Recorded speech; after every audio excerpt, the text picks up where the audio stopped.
The scope of a variable is the area inside the code in which you're allowed to use the variable. So in this example, we declare x at the top. So then we are allowed to use the variable anywhere below it as long as it's inside of the method in which this line of code exists. So if this was in our main method, and we declared x and initialized it to 0, then as long as this if else and this print are also in the main method, we can use x there.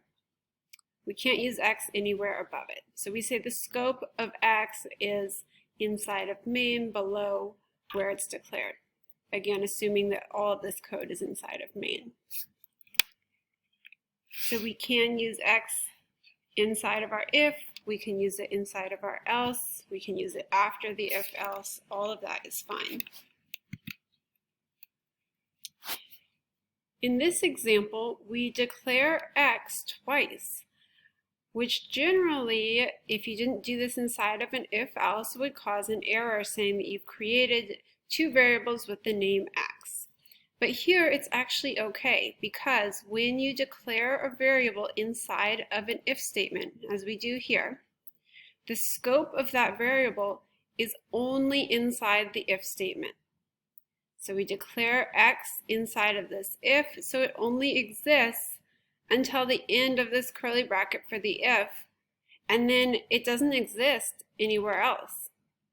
So you can find the scope of a variable by looking at where it's declared and then tracing down until you find the curly bracket that is closest to it. So the closing curly bracket that's closest to it, and that's the end of the scope. Similarly with the else, we declare x inside of the else, so the scope of x ends when we get to the closing curly bracket for that else. So in this case, we would actually get an error on this line saying that it doesn't know what x is because x is not in scope. So your compiler will give you an error. In this example, we have an if statement with an if-else statement nested inside of it.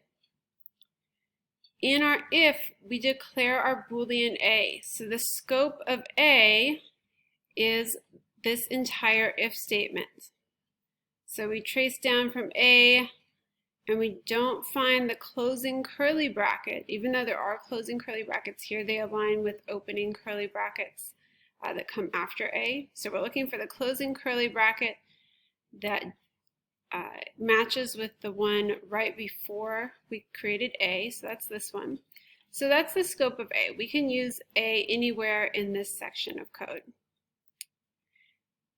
Then in our if else, we can set a. So it's perfectly valid to set a inside of the if, inside the else, and also to print it.